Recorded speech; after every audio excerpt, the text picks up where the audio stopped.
Haleluya, mtu wa Mungu popote pale ulipo, na kusalimu katika jina la Bwana wetu na mkombozi wetu Yesu Kristo.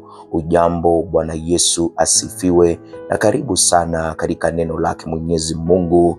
Alhamisi nyingine Mwenyezi Mungu ametukirimia kwa pamoja na ili tupokee neno lake. Na kumbuka, kuanzia hiyo jana tumeanza kujifundisha kutoka kwa kitabu cha Nehemia, na kwa uwezo wake Mwenyezi Mungu nitamalizia kile kitabu tukijifunza. Nitakuwa najifunza mpaka tumalizie, na hivyo basi ukiwa na wakati unaweza ukajisomea tena Nehemia kuanzia sura ya kwanza na ili uelewe zaidi. Kwa hivyo mimi tutasonga kwa pamoja, lakini nitakuwa nachagua tu mafunzo mawili tunajifunza kutoka kwa kile kitabu. Tutakapokimaliza Mungu atatuelekeza pengine pa kujifundisha. Ni njia mojawapo ya kusoma Biblia pia. Na hivyo ningependa twende moja kwa moja katika Nehemia sura ya kwanza. Nitasoma mstari wa 5 hadi 11. Kama tulikuwa pamoja jana, tulisoma mstari wa kwanza hadi wa 4. Na Biblia inasema hivi katika Nehemia sura ya kwanza mstari wa 5 hadi 11. Na siku ya leo nitasoma pia kifungu cha pili na cha 3 na cha 4. Tutajifunza mambo mawili matatu. Na Biblia inasema katika Nehemia sura ya kwanza mstari wa 5 hadi 11.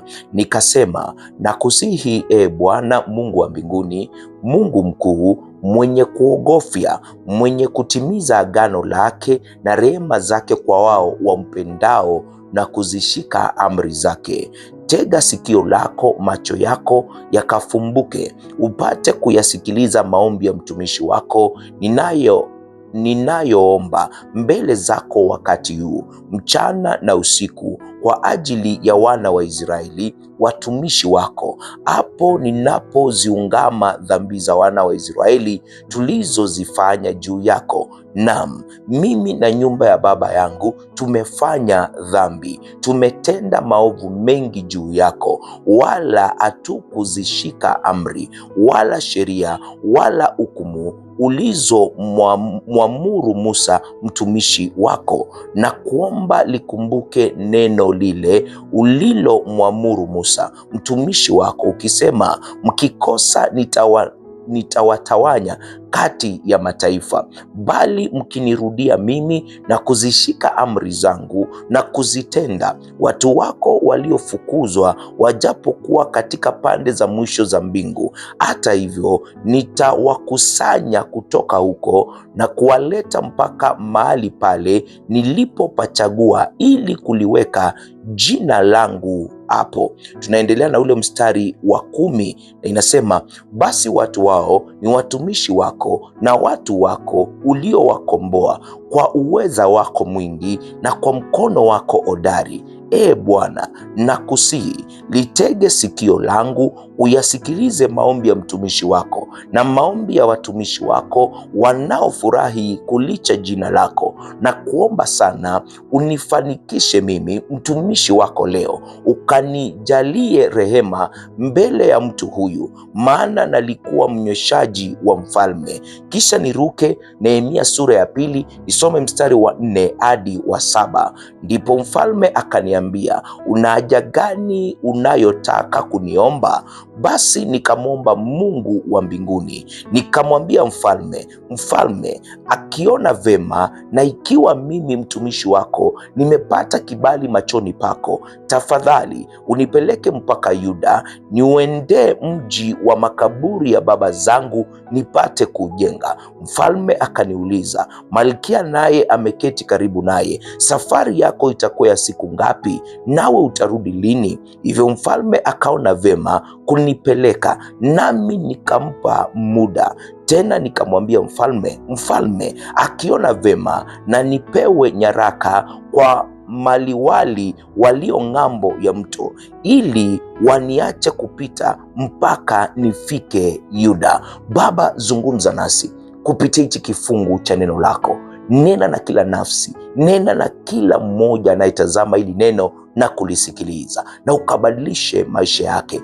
Baba, kalitumia hili neno kurekebisha maisha yetu, kutupa mwelekeo Baba, kutukemea Mungu wetu, kutuhimiza na kutufundisha, yote ikiwa ni kwa utukufu wa jina lako. Roho Mtakatifu, chukua usukani na ukanene na kila mmoja wetu, katika jina la Bwana wetu na mkombozi wetu Yesu Kristo naomba na kuamini, amen.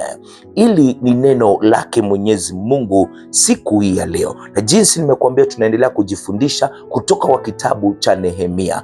Jana tuliona ya kwamba Mungu anataka kutumia hilo lililokushusha moyo na ili kufichua mwito wake katika maisha yako, na tukaona kwamba Mungu alitumia uchungu. Wakati mwingine Mungu anaweka uchungu katika maisha yetu, anaweka kuvunjika moyo katika maisha yetu, na ili tuwe suluhisho ya lile Mungu, ama tuwe sehemu ya suluhisho ya Mungu. Na siku ya leo nataka kuzungumzia Mungu anafungua milango, hakuna yeyote atakayefunga. Mungu anafungua milango, hakuna yeyote atakayefunga. Na mara tumeona ni ombi la Nehemia. Nehemia alipoomboleza, Nehemia aliposikia habari kuhusiana na Yerusalemu, jinsi ilikuwa imeharibiwa, jinsi ilisalia mahame, jinsi watu wanateseka, hilo jambo likamvunja moyo, na lilipomvunja moyo alilia ndio, lakini hakukata tamaa.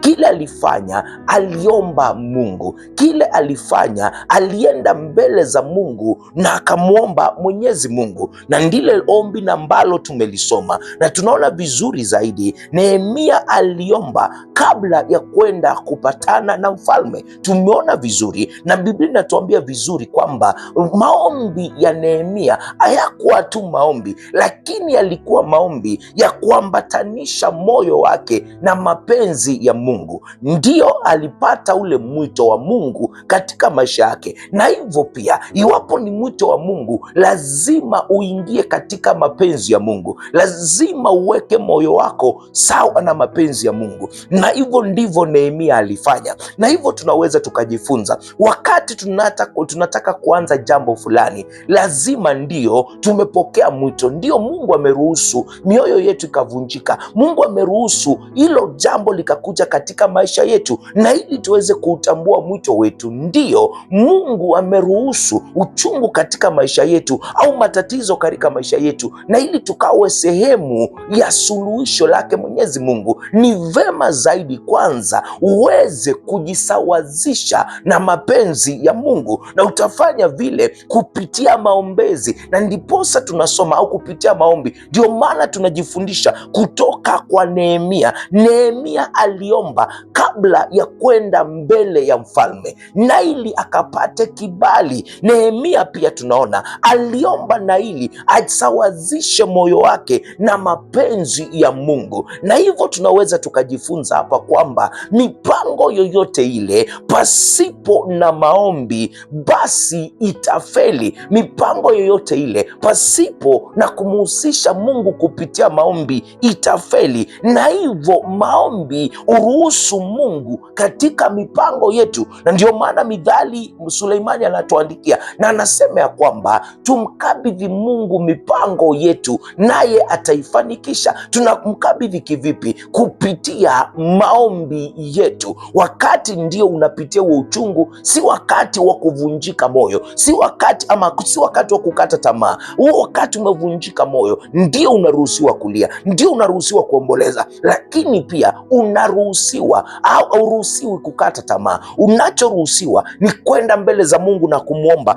kama jinsi tumeona kwa Nehemia. Na ukienda mbele za Mungu, maana uko na mpango na ambao Mungu amekuitia na unajua Mungu amekupa, lazima umwombe Mungu ukapokee kibali. Na tunaona baada ya Nehemia kufanya vile, Biblia inasema vizuri zaidi, Mungu alifungua milango mbele yake, Mungu alimpa kibali mbele ya mfalme. Na tunaona ya kwamba acha kwanza nikwambie hili, kabla ujenge lolote, kabla uanze kujirejesha, kabla ya urejesho wowote ule, kabla ya kuanza kujenga jambo upya katika maisha yako, basi lazima umtafute Mungu kwanza, maana anatuambia tutafute ufalme wa Mungu kwanza na haki yake, na yale mengine yote tutazidishiwa. Na hivyo ndivyo Nehemia anatufunza. Kabla ya kwenda kwanza kujenga upya kuta za Yerusalemu, yeye aliomba Mungu.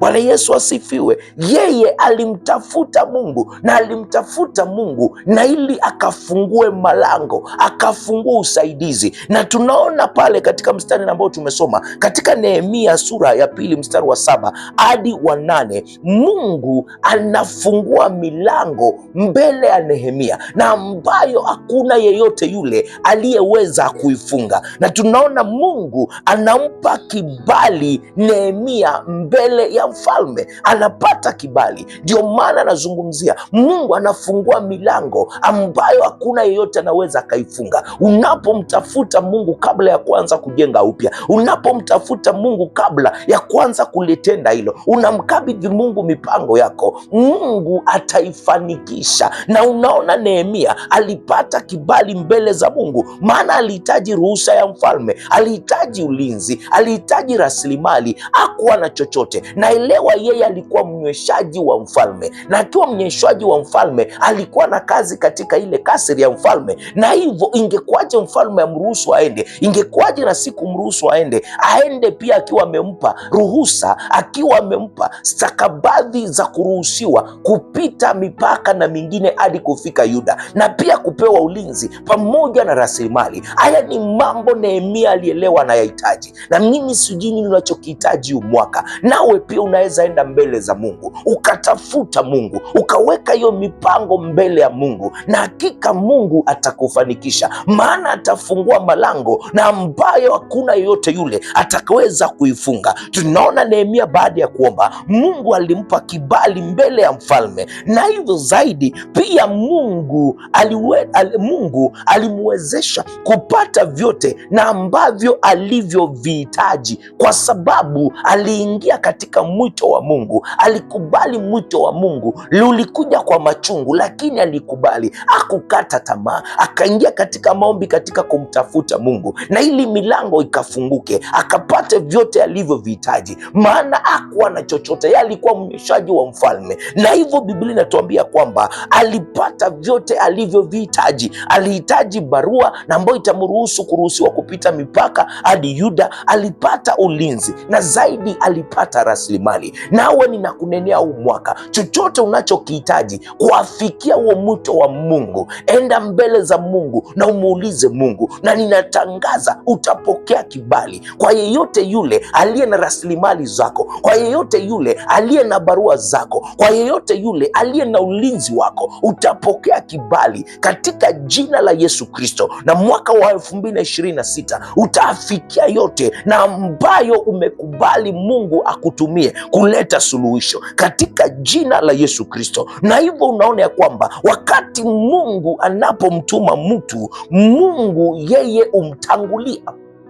Bwana Yesu asifiwe. Ukiwa katika mapenzi ya Mungu, ukitembea kulingana na mwito wa Mungu aliyokuitia, ukitembea katika mpango wa Mungu na ambao anataka uwe sehemu ya suluhisho, Mungu atakutangulia. Na hiyo ndiyo furaha ya kwenda ama kuruhusu Mungu na kuruhusu mapenzi ya Mungu na kuruhusu Mungu akutumie na kuitikia mwito wa Mungu. Hiyo ndiyo furaha, maana Mungu ataenda mbele zako. Si Mungu aende mbele zako mwaka 2026 na akutangulie, ukapokee kibali katika jina la Yesu Kristo. Na hivyo tunaweza tukaona kwamba na tukajifundisha hapa kwamba wakati tunapomwamini Mungu, wakati tunapomtumainia Mungu na ili aweze kutupa kile tunahitaji na kile hatuwezi tukakipata, kuna mambo na ambayo hauwezi ukayapata, kuna mambo na ambayo unahitaji na ni sehemu ya maisha yako. Kwa hivyo unahitaji kumwamini Mungu kwa yale mambo yasiyowezekana, kwa chochote kile unachokihitaji katika maisha yako, kuafikia mwito wa Mungu katika maisha yako, basi mwamini Mungu na atakupa. Kwa sababu gani? Kwa sababu ashafungua malango mbele yako, hakuna yeyote yule anayeweza na kuyafunga.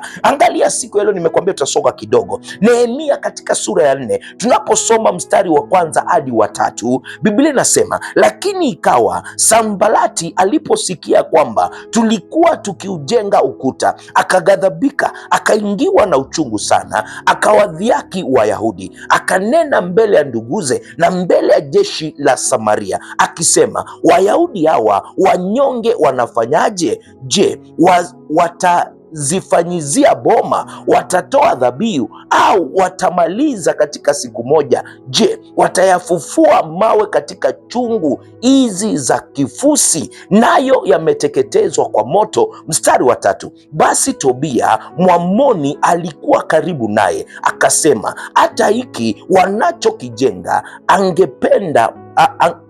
angepanda bweha, angeubomoa ukuta wao wa mawe. Nataka kusema nini? Wakati Mungu anapofungua hayo malango na ambayo hakuna yote anaweza akayafunga, elewa ya kwamba kutakuwa na upinzani. Wakati umeitikia mwito wa Mungu, wakati umekubali kuwa sehemu ya suluhisho ya Mungu, elewa ya kwamba pia kutakuwa na pingamizi, kwa sababu ndio umepokea kibali mbele ya wale wakuu. Pia kuna wengine na ambao watasimama kukupinga, na tunaona Sanbalati na Tobia hapa walijaribu kumpinga Nehemia, walijaribu kumdhihaki na kumdharau Nehemia, walijaribu kuwatishia wale wajenzi, na hivyo upinzani utakuwepo. Si kumaanisha maana Mungu amekuita na amekupa wito hautakumbana na upinzani. Unapokumbana na upinzani, ni dhihirisho kwamba kazi unaoifanya ni ya muhimu, ni dhihirisho kwamba uko katika mapenzi ya Mungu, na hivyo usikate tamaa. Endelea kumwamini yule Mungu aliye provide resources, aliyekupa kibali. Pia hata pingamizi na upinzani unapokuja, endelea na kumwamini, maana ni kumaanisha kwamba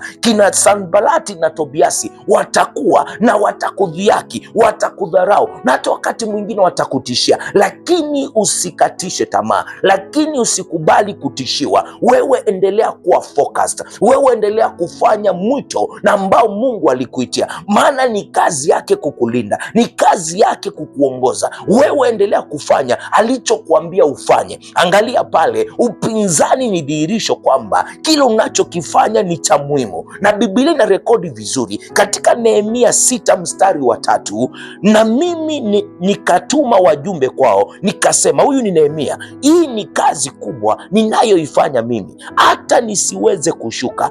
Mbona kazi ikome hapo ninapoiacha niwashukie? Angalia, katika mwito wake Mwenyezi Mungu kutakuwa na distractors, wale watu wanataka uondoke katika njia za Mungu. Nimekuja kukuambia hivi, kama Nehemia, remain focused, endelea kuwa na lengo, endelea kufanya lile Mungu alikuitia kufanya. Usisikilize, usiache kufanya, uanze kukabiliana wao. Nehemia anatufunza hili kwamba tusiruhusu, tukatae kuwa distracted, tukatae kuondolewa katika mapenzi ya Mungu, tukatae kuondolewa katika kusudi la Mungu, katika mwito wa Mungu, tukatae kimakusudi na tuendelee kulifanya lile Mungu alilotuitia tufanye. Na hivyo usiache kazi ya Mungu kwa sababu ya watu kukukosoa, usiache kazi ya Mungu au mwito Mungu aliokuitia kwa sababu ya pingamizi, kwa sababu ya madharau, kwa sababu ya watu kukudhihaki. Wacha tuone atafika wapi. Unaona, hata walimwambia Nehemia, hata mbweha wakipanda katika ukuta unaojenga utaanguka. Yani walimdhihaki, lakini Nehemia anatufunza ndio Mungu amefungua milango na ambao hakuna yeyote yule anayeweza funga. Ndio Mungu ameprovide, ndio Mungu ametufanyia yote, lakini pia kutakuwa na upinzani. Ni wajibu wetu kutoruhusu kuondolewa katika mpango wa Mungu na katika njia za Mungu, na tukifanya hivyo tutaona tukiafikia na tukiwa suluhisho au tukiwa sehemu ya suluhisho ya Mungu katika hilo alilotuitia, na maisha yetu yatakuwa na utofauti na maisha ya wengine yataleta utofauti, na kuna wengine watamjua Mungu kupitia kupitia sisi. Baba, ni asante kwa kuzungumza nasi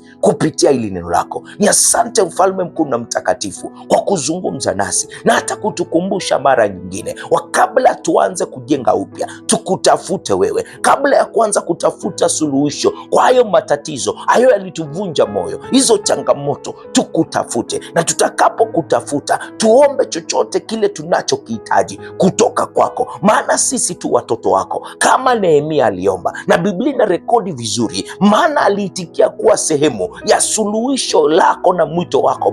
Baba uliprovide yote aliyohitaji, nasi pia Mungu wetu, asubuhi ya leo, usiku wa leo, mchana wa leo, tunaomba chochote kile tunachokihitaji katika umwito wako wa kufikia watu wako na injili ya Yesu Kristo. Baba, tunaomba ukalete. Baba, tunaomba ukafungue malango, tunaomba ukafungue hiyo mipaka, tunaomba ukalete hizo rasilimali kwa utukufu wa jina lako. Tunaomba ulinzi wako katika jina la Yesu Kristo. Na mahala tulitenda dhambi, mahala tulikukosea, unatuambia Baba katika neno lako, tukuite na utatuitikia na utatuonyesha mambo makuu na makubwa. Baba, tunaomba ukatusamehe, na Baba, kuanzia siku ya leo tunapokuita, ukatuitikie na ukatuonyeshe mambo makubwa na mengine hatuwezi tukayaelezea. Mfalme mkuu na mtakatifu, kupitia hili neno lako, kazungumze na watu wako, kawatie moyo Baba. Hili neno lako wacha likawe mwanzo mpya kwa kila mtazamaji na kila msikilizaji, yote ikiwa ni kwa utukufu wa jina lako. Pokea sifa zote na utukufu, Mungu wetu, katika jina la Yesu Kristo na Bwana wetu,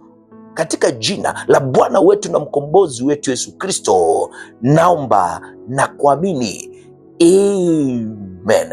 Asante sana kwa kulitazama hili neno lake Mwenyezi Mungu siku ya leo. Mimi naitwa Mchungaji Benson Mwanza. Unaweza ukasupport hii huduma, unaweza pia ukafanya kulingana na moyo wako kwa kutoa sadaka zako. Uko na hitaji la ombi, ungependa tuombe kwa pamoja, uko na lolote lile ungependa kujua kuhusiana na hii huduma, basi ni kupitia M-Pesa line, na pia ambao ni line ya kupiga simu, kutuma ujumbe mfupi ya WhatsApp 0792593648 0792593648 0792593648 0792593648. Ukiwa nchi ya Kenya ni +254 792593648, na pia PayPal ni bnsnmwanza@gmail.com. Kwa hivyo PayPal unatuma kupitia barua pepe ama email address bnsnmwanza@gmail.com. Mungu akubariki, Mungu akuzidishe. Hadi hapo kesho tunaendelea naye mafundisho ya Nehemia katika kitabu cha Nehemia, na ili tuweze kujifunza na Mungu alete utofauti katika maisha yetu. Ukiwa kwa wakati pia pitia ukisoma peke yako, na najua kuna mambo utajifunza zaidi ya haya nimekufundisha. Mungu akubariki, Mungu akuzidishe. Kumbuka kusubscribe. Mimi naitwa Mchungaji Benson Mwanza na ninakupenda sana, na kuacha na neema ya Bwana wetu Yesu Kristo na upendo wa Mungu Baba na ushirika wa Roho Mtakatifu ukae nasi sasa na hata milele. Amina na kwaheri.